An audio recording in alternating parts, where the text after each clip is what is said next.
Bueno, yo les voy a hablar sobre la pandemia que ocurrió en el 2020. Primero, ¿qué es una pandemia? Se llama pandemia a la propagación mundial de una nueva enfermedad. La mayoría de las personas no tienen inmunidad contra la enfermedad que se desarrolla. El 11 de mayo se declaró pandemia mundial. Bueno, yo les voy a hablar sobre el COVID-19. El coronavirus son una familia de virus que pueden causar enfermedades, tanto en animales como en humanos. En los humanos se sabe que hay varios coronavirus que causan infecciones respiratorias, que pueden ir desde un resfriado común hasta enfermedades más graves como el síndrome respiratorio del Oriente Medio, que comúnmente se conoce como MERS, y el síndrome respiratorio agudo severo como SARS. El coronavirus que se ha descubierto más recientemente causa la enfermedad por el coronavirus, conocida ahorita como COVID-19. Bueno, ahora nos vamos a devolver un poco al primer brote. Este fue notificado por primera vez en Wuhan, China, el 31 de diciembre.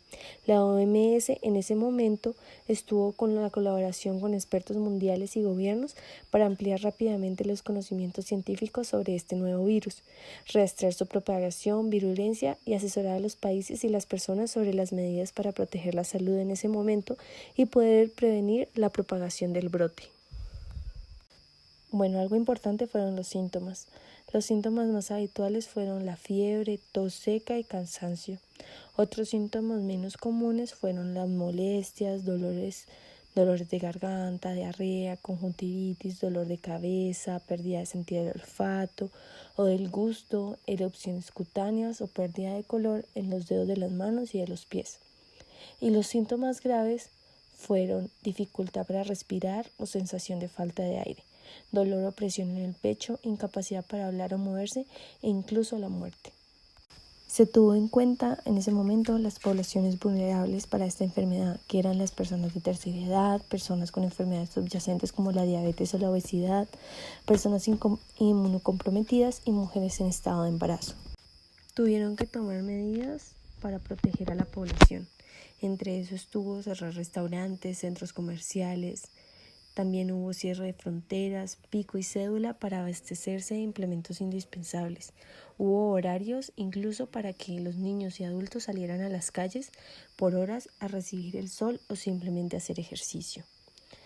Las recomendaciones para que ellos se cuidaran fue que se lavaran las manos a fondo y con frecuencia usando desinfectante a base de alcohol, con agua y con jabón, manteniendo una distancia mínima de 1 metro entre las personas, entre la misma persona y los demás, que evitaran los lugares concurridos, que se cubrieran la boca, la nariz con el codo flexionado o con un pañuelo al toser y estornudar, y que desecharan de inmediato el pañuelo usado y que se lavaran las manos, que permanecieran en casa y se aislaran incluso si presenta síntomas leves como tos, dolor de cabeza, fiebre libre hasta que se recuperara, y que le pidiera a alguien que le llevara las cosas y las provisiones, y si tenían que salir de la casa que se pusieran una mascarilla para no infectar a las otras personas, que si tenían fiebre, tos o dificultad para respirar buscaran atención médica, pero en la medida de lo posible que llamaran por teléfono con antelación y siguieran las indicaciones de las autoridades sanitarias locales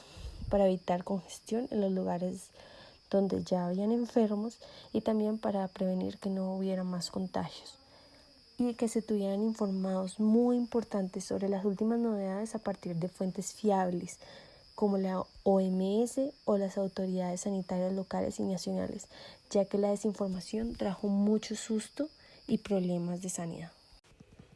Es importante tener en cuenta que los países que no tomaron medidas epidemiológicas rápidas como detección activa de casos, cuarentena de casos confirmados, aislamiento de la población adulta, distanciamiento social, el cierre de los centros que tienen aglomeraciones, presentaron un colapso rápido de su sistema de salud. En Colombia, por ejemplo, el primer caso se detectó en marzo de ese año y el país rápidamente instauró todas las medidas de control ante el primer caso en la fase de preparación, luego la fase de contención y después en la fase de mitigación. En la fase de contención se pretendía identificar el nexo epidemiológico de cada una de las cosas, identificados sus contactos y proseguir con la cuarentena Cuando el número de casos aumentó más, se pasó a la fase de mitigación, es decir, a tratar de que ocurrieran la menor cantidad de contagios posibles para poder evitar las complicaciones de nuestro sistema de salud.